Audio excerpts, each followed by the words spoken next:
When you think of the Appalachian Mountains, what comes to mind?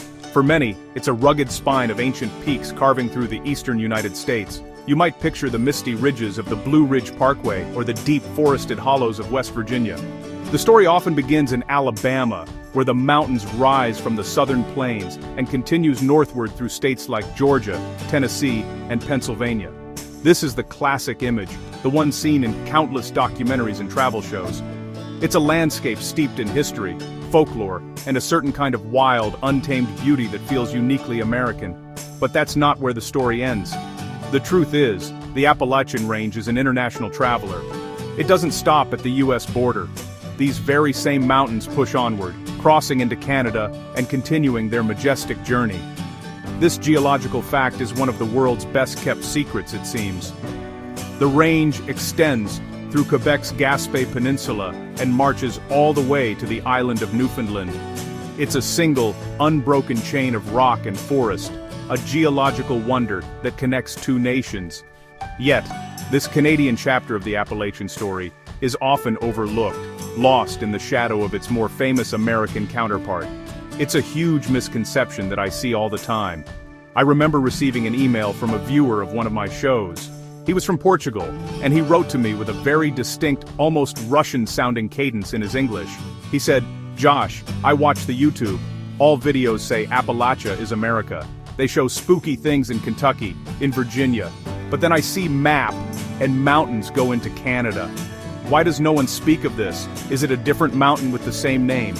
His confusion was completely understandable. He had spent hours watching videos about Appalachian folklore, and not a single one mentioned that the very same mountains held mysteries north of the border. It was a perfect example of how this incredible range gets geographically shortchanged.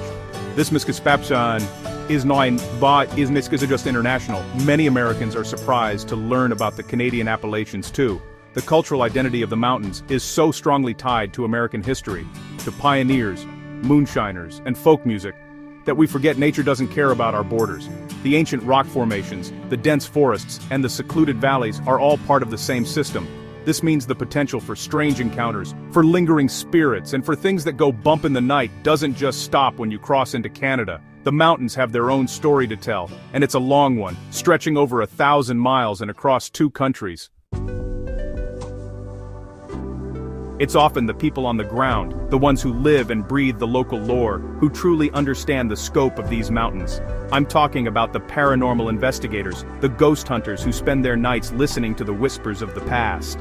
In Canada, these investigators are keenly aware of their Appalachian connection. They'll tell you that the spooky energy people feel in the hills of Tennessee is the same energy they feel in the highlands of New Brunswick. They see themselves as part of a larger community of researchers exploring a shared, haunted landscape. They are the ones carrying the torch and reminding everyone that the mystery doesn't end at the border.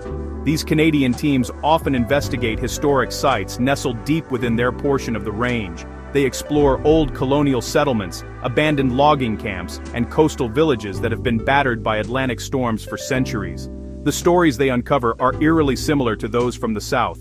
They talk of spectral figures seen in the windows of old homes, of disembodied voices echoing through the woods, and of a heavy, watchful presence in the deep wilderness.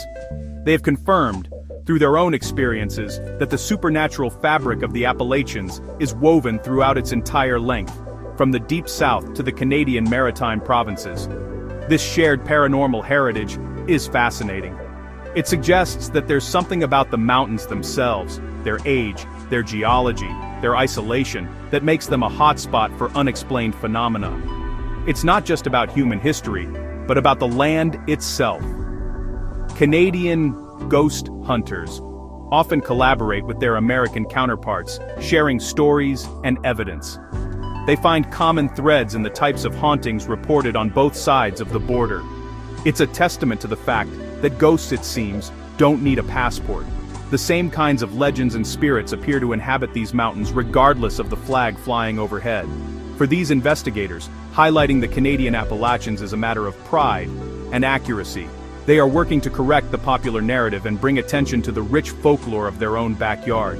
They host events, lead ghost tours, and create online content specifically to showcase the haunted history of the Canadian part of the range. Their work is crucial because it expands our understanding of this mysterious mountain chain. They are proving, one investigation at a time, that when you talk about the ghosts of the Appalachians, you absolutely have to include the chilling tales from Canada. Beyond the spectral apparitions and disembodied voices, the Appalachian Mountains are famous for something else. Cryptids. These are the creatures of legend, the monsters that lurk just beyond the light of the campfire. In the United States, the most famous of these is undoubtedly the Mothman of West Virginia, a terrifying winged humanoid with glowing red eyes. Then there are the wood boogers, Bigfoot-like creatures said to roam the deep forests, leaving behind massive footprints and an overwhelming sense of dread. These stories are a core part of Appalachian folklore, tales told to scare children and fascinate adults. But these aren't just American monsters. The Canadian Appalachians have their own roster of mysterious creatures. Local legends in Quebec and Newfoundland speak of similar beasts. You'll hear tales of shadowy figures moving through the trees, of strange howls that don't belong to any known animal, and of encounters on lonely roads that defy explanation. The descriptions often mirror those from the South, suggesting either a shared folklore that traveled with settlers, or, for the true believers, that these creatures inhabit the entire mountain range. The idea that a Mothman-like entity could be soaring over the Gaspé Peninsula is a chilling and exciting thought. The mountains also hold other types of mysteries, like the infamous ghost lights. The Brown Mountain Lights in North Carolina are a classic example. Mysterious orbs of light that appear over the mountain, hovering and darting in ways that science has yet to fully explain. But guess what? Similar phenomena are reported in the Canadian Appalachians. Along the coast of New Brunswick, there's the tale of the fire ship of Bay Chaleur, a spectral burning ship that appears on the water. While not on a mountain, it's part of the same tradition of unexplained lights in the region, fueling speculation and wonder among locals and visitors alike. And then there are the haunted locations, places so steeped in tragedy and sorrow that the past refuses to stay buried. In the US, you have places like the Louisburg Manor, with its stories of ghostly soldiers and long-dead residents still wandering the halls. In Canada, you can find parallels in places like the historic inns of Quebec's eastern townships, or the old lighthouses of Newfoundland. These buildings, nestled within the Appalachian landscape, are magnets for paranormal activity. They hold the memories and the spirits of those who lived and died in the shadow of these ancient mountains, on both sides of the border.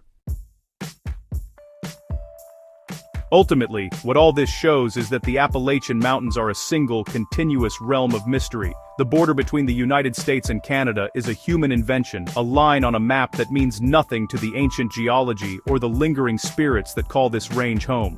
The folklore, the ghost stories, and the cryptid sightings are part of a shared cultural heritage that spans the entire length of the mountains. A ghost in a West Virginia hollow and a spirit in a Newfoundland cove are part of the same grand, spooky tapestry. It's a landscape that invites us to look deeper, to question what we think we know. Exploring these stories teaches us that mysteries are not confined by national identity. The feeling you get when you stand on a quiet mountain pass with the wind whispering through the trees is universal. It's a sense of age, of history, and of things unseen. Whether you are in Alabama or Quebec, that feeling is the same.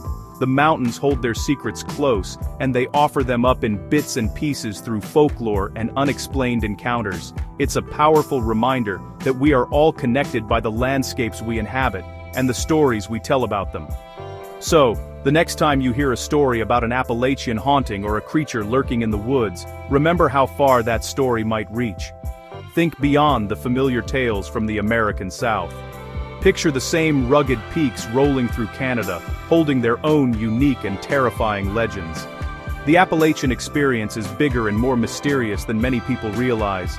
It's a world of shared wonders and shared fears, connecting people and places in a way that only a massive, ancient mountain range can. It's an international corridor of high strangeness. Don't forget the Canadian part of the Appalachians. Their stories are just as compelling, just as chilling, and just as important to our understanding of this incredible region. The mountains are calling from both sides of the border, full of mysteries waiting to be explored. From strange lights in the sky to creatures in the forest, the adventure continues all the way to the Atlantic coast of Newfoundland. So, pack your bag, grab your gear, and remember to look north. There's a whole other side to the story waiting for you.